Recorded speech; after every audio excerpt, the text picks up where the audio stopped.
앞서 전해드렸습니다. 민주당을 비롯한 야5당이 어제 김홍일 방송통신위원장 탄핵 소추안을 발의했습니다. 이 문제를 비롯한 여러 현안 이분과 이야기를 나눠보겠습니다. 국회 과방위 소속이고요. 이번 국민의힘 전당대회에서 최고위원 후보로 출마한 분인데요. 박정훈 의원 전화 연결하겠습니다. 나와 계시죠? 예, 안녕하세요. 박정훈입니다. 네. 반갑습니다. 의원 되신 지 한 달 되셨는데 어떠세요? 해보시니까. 예. 전당대회도 하고 또 국회 원구성이 좀 늦어져가지고요. 그동안 네. 여러 가지로, 마음도 힘든 부분이 많았는데, 아까 조금 전에 말씀하셨듯이 지금 이제 또 저희 상임위에서 네. 관련이 돼 있는 그 방통위원장 탄핵 문제를 민주당이 추진하고 있어서 마음이 더 복잡합니다. 그러게요. 또 상임위도 가장 뜨거운 그 상임위 가운데 한 곳은 과방위로 배정받으셨어요. 예, 뭐 최민희 위원장도 계시고 또 김현 또 간사도 계시고 민주당의 분들이 전투력이 좀 대단한 분들이어서 사실은 저희 당에서 과방위 가겠다는 분들이 별로 없었어요. 그래요? 예, 근데 이제 어쨌든 정당하게 저희가 또 뭐 의석은 저희가 많이 적고 국민들의 심판을 받긴 했지만 또 잘못된 부분에 대해서는 목소리를 내야 되는 게 저희들 또 의무이기 때문에 네네. 그런 사명감을 갖고 하고 있습니다. 알겠습니다. 그럼 바로 좀 현안에 대한 것 입장을 좀 여쭤봐야 될 것 같은데 일단 김홍일 방통위원장 탄핵안이 일단 지금 발의가 됐습니다. 일단 좀 평을 좀 해주신다면요. 근데 탄핵이라는 건요, 법률적인 문제가 분명해야지만 탄핵이 될 수 있어요. 그리고 법률적 문제가 있더라도 그것이 직무를 정지시켜서 더 이상 그 일을 하지 못하게 만드는 게 목적이라면 네. 그 법률적 위반도 굉장히 위중해야 합니다. 노무현 전 대통령 탄핵이 됐을 때 당시 헌법재판소도 법률 위반 소지는 있지만 분명히 이게 대통령직을 멈출 정도의 일은 아니다 이렇게 판단하지 않았습니까? 네네. 그런데 지금 현재 김홍일 방통위원장의 경우에는 그러니까 2인 체제로 운영했다는 것이 법률 위반이라고 주장하는데 그게 법적 근거가 전혀 맞질 않습니다. 그리고 지금 야당에서 야당 몫을 추천해야 되는데 추천을 하질 않고 있어요. 예를 들어서 지금 2인 체제가 문제라고 하면 야당 몫의 한 명을 더 추천해서 3인 체제로 운영할 수가 있는데 예. 야당이 그걸 추천하지 않습니다. 그 이유는 뭐 여러 가지 해석이 가능하겠지만 일단 3명이 될 경우에는 그 탄핵의 사유 자체가 본인들의 명분이 사라지기 때문에 그런 게 아닌가 저희들은 그렇게 추측을 하고 있는데 2인 체제의 불가피성은 야당에도 책임이 있다는 거고 다만 이게 법률적으로는 전혀 문제가 없다는 게 저희들 판단입니다. 알겠습니다. 일단 옳고 그름의 문제를 떠나서 일단 현실적으로 다음 주에 탄핵소추안을 본회의에서 처리를 할 것 같은데요. 그러면 김홍일 위원장은 그냥 그걸 받아들이고 헌재의 탄핵 심판 결과를 기다리는 게 맞다고 보십니까? 아니면 자진 사퇴해서 이 식물 상태를 면하는 게 맞다고 보십니까? 어떻게 생각을 하십니까? 지난번에도 그 비슷한 건이 있었죠. 이동관 그렇습니다. 방통위원장에 예, 대해서도 예. 같은 절차가 있었고 당시에 이동관 방통위원장이 본회의 표결 직전에 자진 사퇴를 했어요. 네네. 근데 이게 일단 우리 청취자 여러분들도 다 아실 텐데 국무위원이 탄핵이 되면 직무가 그 상태로 정지가 돼요. 그렇죠. 그러면은 지금 MBC 대주주인 박문진 임기가 끝나기 때문에 8월에 새로 구성을 하게 되거든요. 네. 그 절차를 막겠다는 게 지금 저희들은 민주당의 속셈이다 이렇게 보고 있습니다. 그러니까 방통위원장을 탄핵시켜야지만 박문진 이사를 새로 구성할 수 없게 되고 그럼 임기가 연장이 되게 돼요. 네. 그럼 MBC에 대한 지배 구조를 지금 체제로 갖고 가겠다. 이런 의도가 있는 게 아닌가. 그러니까 저희들은 이걸 MBC 공영방송 장악의 연장선상의 흐름 속에서 이루어지고 있는 일이라고 판단하고 있습니다. 네. 예, 물론 지금 이제 저희가 MBC 방송을 통해서 이런 얘기를 하고 있긴 하지만 이제 그런 부분들에 대해서는 저희가 동의할 수가 없기 때문에 현실적으로 임명권자인 대통령도 이 부분에 대해서는 야당의 뜻대로 전국이 흘러가지 않도록 여러 가지 방법을 대통령실에서도 검토할 걸로 예상하고 그럼 이제 있습니다. 의원님 말씀을 좀 해석을 하자면 그 김홍일 위원장이 사퇴를 안 하고 직무 정지 상태에 빠져들면 결국은 더불어민주당의 전략을 도와주는 것이 되는 거 아니냐. 혹시 이런 문제의식을 갖고 계신 거죠? 정리를 하자면. 예, 맞습니다. 예. 좀 궁금한 게요. 어제 방송통신위원회에서 오후에 공영방송 2사 선임 계획을 오늘 의결하겠다고 공지를 했어요. 근데 이제 그 공영방송 이사를 선임하는 게 아니라 선임 계획을 의결한다라는 거잖아요. 근데 만약에 그 직후에 탄핵안이 처리가 돼서 직무 정지가 되든 아니면 김홍일 위원장이 자진 사퇴해서 공석이 되든 1인 체제가 되잖아요. 그러면 일단 당분간은 그러면 그동안의 공영방송 2사 선임 절차는 중단되는 겁니까? 아니면 선임 계획을 의결하면 한 사람 갖고도 진행을 할 수 있는 겁니까? 어떻게 되는 겁니까?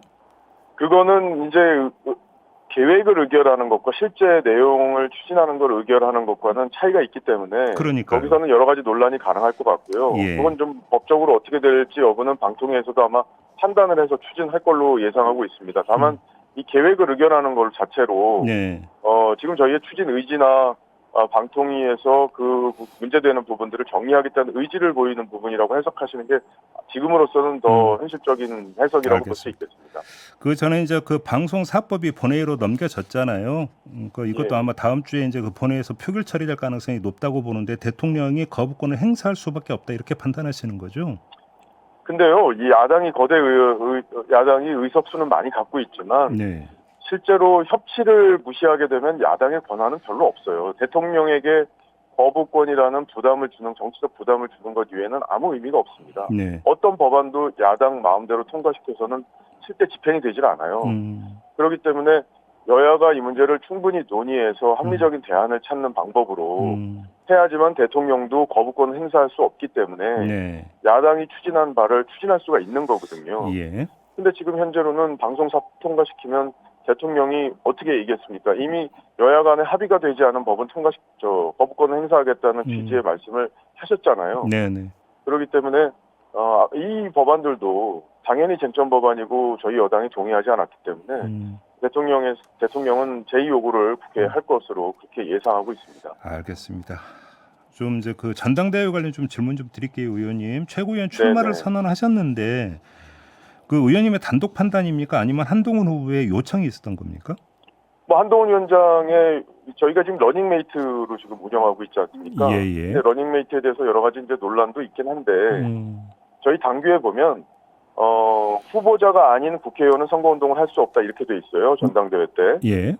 후보자들은 가능하다는 취지로 어제 이제 당원 당규 해석이 마무리가 됐기 때문에 선관위에서 그렇게 해석을 했죠. 예. 그래서 러닝메이트 제도에 대한 논란은 여기서 정리가 된 것 같고요. 네네. 그리고 한동훈 위원장이 이제 당을 개혁하기 위해서는 본인과 생각이 비슷한 사람들, 당을 어떻게 혁신하고 국민 눈높이로 당을 개혁하고 또 좀 더 매력적인 정당, 이기는 정당으로 혁신하기 위한 뜻을 같이 갖고 있는 사람들을 모으는 과정이 필요하지 않습니까? 예. 그러니까 지도부에서 혼자 정치를 할 수가 없기 때문에 그래서 그런 차원에서 교감이 이루어졌다 이렇게 보시면 될 것 같습니다. 교감이 이루어졌다. 아무튼 의원님께서 간신이 사라져야 당이 발전한다 이런 말씀을 주셨는데 그럼 간신은 뭐고 충신은 뭘까요? 지금 이 전당대회 국면에서 나타나는 양상을 볼 때. 그러니까 예를 들면 제가 이제 강서구청장 보궐선거 때 저희가 크게 참패를 하지 않았습니까? 예. 그때 김태우 당시 구청장이 이제 형이 그러니까 직위 상실이 됐잖아요. 그렇죠. 대법원에서 유죄가 확정이 돼서. 근데 그 사람을 다시 공천하는 과정 때문에 민심의 심판을 받았습니다. 네. 이제 그 부분은 분명히 민심도 심판을 한 부분인데 어쨌든 그걸 막지 못한 게 당시 당 지도부의 책임이었어요. 근데 대통령의 그게 뜻이었다. 그래서 못 막았다. 이렇게 또 본인들이 얘기를 하면서 이게 대통령의 부담을 키웠고 그걸 막을 수 있는 역할을 하는 게 저는 충신이라고 생각합니다. 충신은 대통령이 필요한 걸 하는 거고 간신은 대통령이 원하는 걸 해서 자기의 정치적 이익을 얻는 게 간신이라고 생각해요. 그러면 그 대통령한테 아니되옵니다를 이야기할 수 있는 사람이 충신이다 이런 말씀이시잖아요. 대통령이 잘하시는 것도 많고 또 실수하시는 부분도 있을 수 있어요. 근데 잘하시는 거는 적극적으로 당에서 서포트를 해야 되고 그러나 판단이 조금 일반 국민의 눈높이하고 좀 다른 부분이 있으면은 적극적으로 그거는 대통령의 건의를 해야 되는 게 이제 당의 역할이기도 하고 또 참모들의 역할이기도 한데 그걸 제대로 하지 않으면서 저희가 여권 전체 위기가 빠졌다는 거 저는 진단을 하고 있습니다. 그래서 그러면 대통령에게 지금 필요한 건 충신이다 이렇게 보고 있습니다. 바로 이제 의원님이 말씀하신 그 대표적인 사례가 한동훈 후보가 이제 그 제기했던 이른바 제3자 최상병 특검법 이게 이제 그 대표적인 사례다 이렇게 보시는 걸까요? 그 문제는 이제 우리 당의 당원들의 생각들이 좀 갈리는 부분이 있어요. 다만 저는 이 한동훈 위원장의 특검법은 야당 안을 받자는 게 아니고, 그리고 저희들이 현실적으로 의석수가 적기 때문에 대통령이 이걸 제2요구를 해도 안철수 의원을 비롯한 몇 분들이 야당 안에 찬성하는 분들이 있기 때문에 네. 이게 제2요구가 뚫릴 가능성이 있습니다. 그렇기 때문에 저희가 오히려 대법원에서 대법원장이 중립적인 검사 특검을 추천을 하는 방식으로 이 문제를 한번 돌파를 해보자. 네. 이런 거고요. 민주당의 안은 조국 혁신당과 민주당에서 추천하는 검사를 대통령이 임명하는 구조이기 때문에 대통령을 탄핵으로 끌고 가려는 노림수가 들어있는 탄핵안이기 때문에 절대 받을 수가 없습니다. 그래서 현실적으로 전략적인 고민을 한 특검안이기 때문에 한동훈 위원장이 제시한 그 특검에 대해서는 좀 더 당원들과 국민들을 설득하는 과정이 앞으로 있을 것이다. 저는 그렇게 예상하고 있습니다. 저희가 어제 그 개혁신당의 천하람 원내대표하고 인터뷰를 했는데요. 이 천하람 대표가 중재안을 내놨잖아요. 그 특검 추천권을 차라리 대한변협에 주자 이런 방안을 제시했는데, 자 이거를 받아들였으면 좋겠다고 그다음에 한동훈 후보 같이 그 뜻을 같이 하는 의원 그러니까 쪽에서도 여기에 대해서 이야기가 진행이 되고 있다 이런 요지의 발언을 했는데 혹시 확인해 주실 수 있습니까? 한동훈 위원장이 그런 얘기를 했다는 건가요? 아니요. 한동훈 위원장이 아니라 한동훈 캠프 쪽 인사들하고. 근데 천하람 의원이 공개적으로 실명 누구와 얘기를 했는지를 밝히지 못한 상태에서는 그런 얘기를 나누는 게 적절치는 않은 것 같아요. 근데 천하람 의원께서는 이미 그 얘기를 했습니다. 근데 민주당에서도 그 안에 대해서는 아마 받기가 어려울 것 같고요.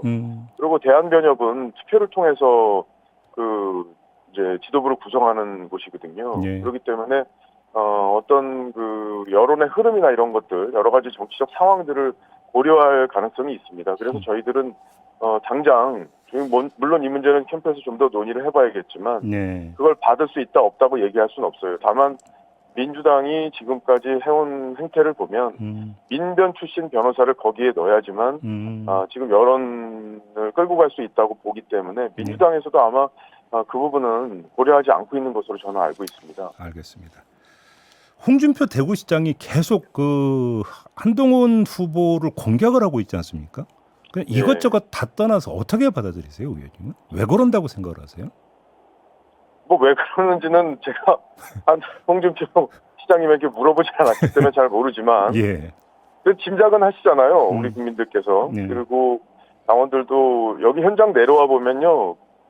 어제 제가 이제 대구에 내려와서 지금 5개 당협을 돌았는데 이제 홍준표 시장님에 대해서 좀 불편한 말씀들을 많이 하시더라고요. 아, 그래요? 그리고 그리고 저도 솔직히 홍 시장님이 너무 험한 말씀을 많이 하셔서 야, 내려왔을 때 이 대구 분위기가 안 좋은 거 아닌가? 이게 대구가 보수의 심장 아니겠습니까? 그렇죠. 그런 우려를 했는데 이게 뭐 와보니까 그 생각하고 전혀 다르게 한동훈 위원장의 팬덤이 대구에서 오히려 더 대단하다 이런 느낌을 받았어요. 지금 현장에서 그렇게 느끼셨다. 그러면 지금 제가, 말씀 이어주세요. 아니 제가 이제 그 연설을 하다가 대구 분들이 가장 싫어하는 게 뭐죠? 라고 이제 질문을 했어요. 이제 청중들 당원분들이 모여 계신 자리에서. 그랬더니 저는 이제 우리가 지는 걸 싫어하기 때문에 우리가 다시는 지지 않는 정당으로 혁신을 해야 된다 이 말씀을 드리려고 이제 했는데 곳곳에서 이제 홍 시장님 이름이 튀어나왔습니다. 그런 것들도 아마 지금 현재 대구의 분위기 홍 시장님이 너무 차기 대선 주자로서의 견제를 하기 위해서 좀 과도하게 한동훈 위원장을 공격하는 게 아니냐라는 정서가 대구 내에도 있는 게 아닌가 이렇게 좀 생각을 했습니다. 정리를 하자면 홍준표 시장의 한동훈 공격이 뭐 대구 시민들의 정서를 반영한 것이기보다는 오히려 사적 감정이 묻어있는 공격이다 이렇게 규정하시는 거겠네요.